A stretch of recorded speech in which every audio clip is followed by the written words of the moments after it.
Hello ನಮಸ್ಕಾರ ಸ್ನೇಹಿತರೆ. ಇವತ್ತಿನ ವಿಡಿಯೋದಲ್ಲಿ ನೋಡೋಣ ಮಹಿಳೆಯರಿಗಾಗಿ ಕೆಲವೊಂದು ಅಡುಗೆ ಟಿಪ್ಸ್ಗಳು. ಈ ಟಿಪ್ಸ್ಗಳನ್ನು ನಿಮಗೆ ಯಾರು ಕೂಡ ಹೇಳಿರುವುದಿಲ್ಲ.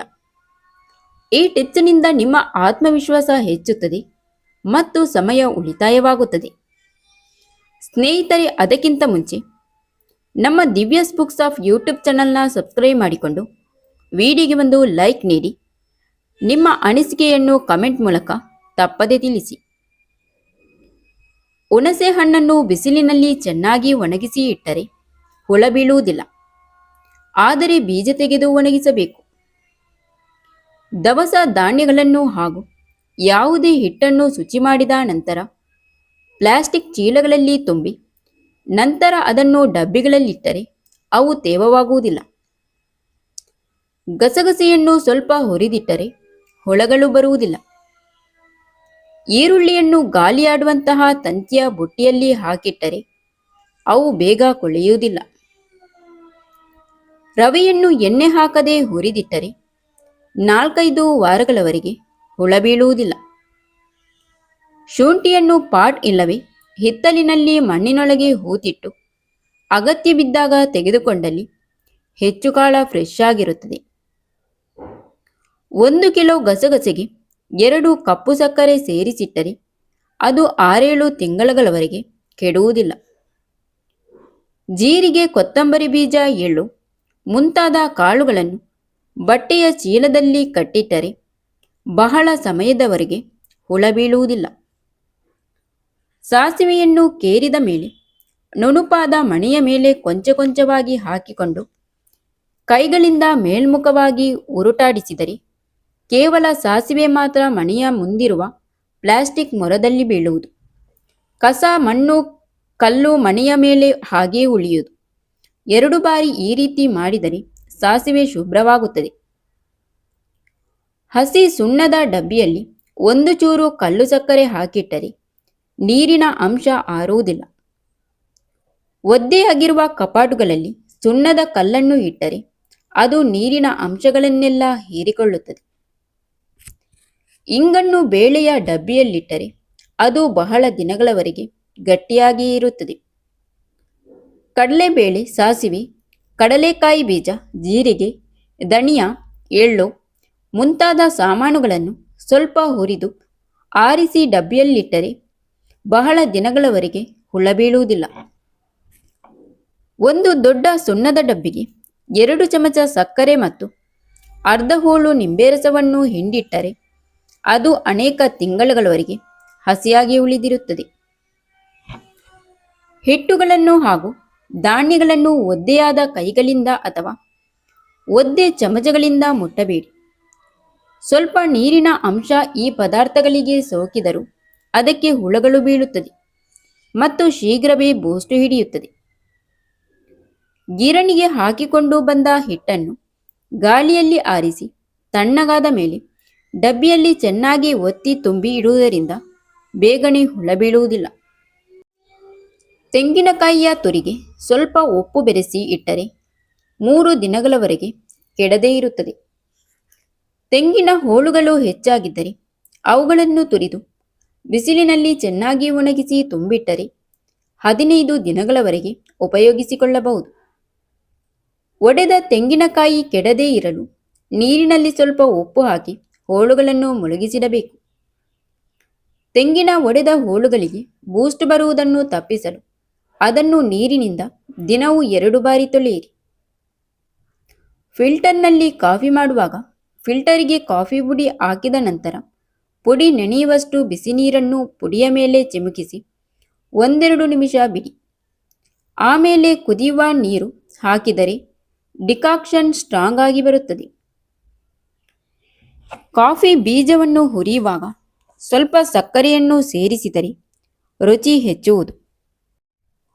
ಬ್ರೂ, ನೆಸ್ಕೆಫೆ, ಬೂಸ್ಟ್ ಮೊದಲಾದ ಇನ್ಸ್ಟೆಂಟ್ ಕಾಫಿ ಮಾಡುವಾಗ ಹಾಲು ಮತ್ತು ನೀರನ್ನು ಜೊತೆಯಲ್ಲೇ ಸೇರಿಸಿ ಕುದಿಸಿದರೆ ಚೆನ್ನಾಗಿ ನೊರೆನೊರೆಯಾಗಿರುತ್ತದೆ.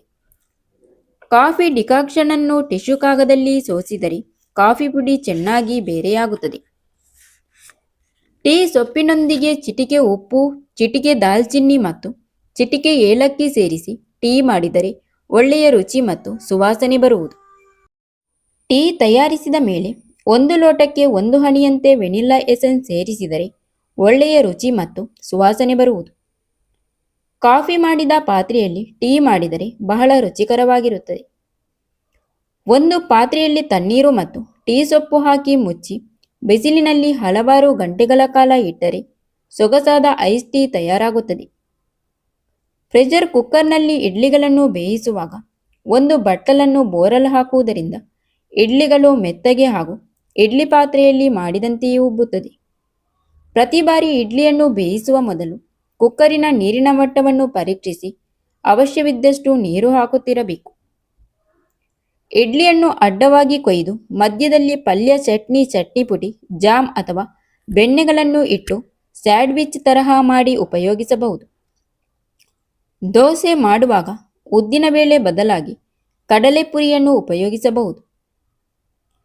ದೋಸೆ ಹಂಚಿಗೆ ಕಚ್ಚಿಕೊಳ್ಳುತ್ತಿದ್ದರೆ ವ್ಯಾಕ್ಸ್ ಪೇಪರ್ನಿಂದ ಉಜ್ಜಬೇಕು. ದೋಸೆ ಹಿಟ್ಟು ಹುಳಿಯಾಗಿದ್ದರೆ ಅದಕ್ಕೆ 1 ಲೀಟರ್ನಷ್ಟು ನೀರು ಹಾಕಿ ಚೆನ್ನಾಗಿ ಕೊಳಕಿ ಮೇಲಿನ ಹಿಟ್ಟನ್ನು ಬಸಿದುಕೊಂಡು ಕೆಳಗಿನ ಹಿಟ್ಟನ್ನು ಉಪಯೋಗಿಸಬೇಕು.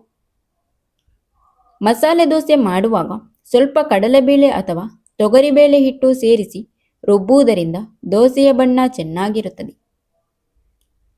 ಮಸಾಲ ದೋಸೆ ಗರಿಗರಿಯಾಗಿ ಬರಬೇಕಾದರೆ ದೋಸೆ ಹೊಯ್ಯುವ ಮೊದಲು ರುಬ್ಬಿದ ಹಿಟ್ಟಿಗೆ 1 ಹಿಡಿ ಅಕ್ಕಿ ಹಿಟ್ಟು ಬೆರೆಸಬೇಕು. ದೋಸೆಗೆ ಅಕ್ಕಿ ರುಬ್ಬುವಾಗ ಜೊತೆಗೆ ಸ್ವಲ್ಪ ಹೆಸರುಬೇಳೆಯನ್ನು ಸೇರಿಸಿದರೆ ದೋಸೆ ಮೃದುವಾಗುತ್ತದೆ. ದೋಸೆಯ ಕಾವಲಿಯನ್ನು ಬಳಪದ ಕಲ್ಲಿನಿಂದ ತಿಕ್ಕಿದರೆ ಕಾವಲಿ ನುಣುಪಾಗಿ ದೋಸೆಯು ಸ್ವಲ್ಪವೂ ಹರಿಯದೇ ಏಳುತ್ತದೆ. ಈರುಳ್ಳಿಯನ್ನು ಅಡ್ಡಲಾಗಿ ಕೊಯ್ದು ಕಾವಲಿಯ ಮೇಲೆ ಸವರಿ ನಂತರ ದೋಸೆ ಹೊಯ್ದರೆ ದೋಸೆ ಕಾವಲಿಗೆ ಅಂಟಿಕೊಳ್ಳದೆ ಗರಿಗರಿಯಾಗಿ ಬರುತ್ತದೆ. ಗೋಧಿ ಹಿಟ್ಟು ಅಥವಾ ಮೈದಾ ಹಿಟ್ಟಿನ ಜೊತೆಗೆ ಸ್ವಲ್ಪವೇ ಸ್ವಲ್ಪ ಅಕ್ಕಿ ಹಿಟ್ಟನ್ನು ಬೆರೆಸಿ ತುಂಬ ಗಟ್ಟಿಯಾಗಿ ಕಲಸಿ ಪೂರಿ ಮಾಡಿದರೆ ಅವು ದಪ್ಪವಾಗಿ ಉಬ್ಬಿ ಗರಿಗರಿಯಾಗಿ ಆಗುತ್ತದೆ.